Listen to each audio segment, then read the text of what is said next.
గవర్నమెంట్కి 100 కోట్లు లంచం ఇచ్చాము, కానీ ఆ స్కూల్ వాల్యూ ₹1,00,00,000, కానీ మేము 100 కోట్లు లంచం ఇచ్చాము, హాస్పిటల్ వాల్యూ 2 కోట్లు, మేము 200 కోట్లు లంచం ఇచ్చామంటారు. నాకు ఆ లాజిక్ ఏంటి ఇప్పటికీ అర్థం కాలే. ఆ 200 కోట్లు పెట్టి ఈడే హాస్పిటల్ కట్టించచ్చు కదా అనిపిస్తుంది.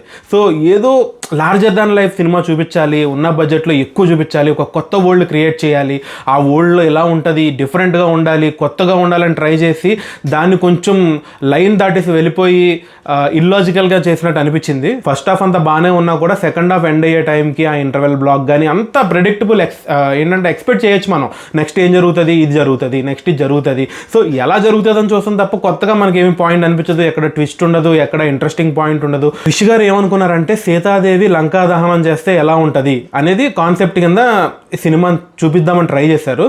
ఒక లేడీ పవర్, ఒక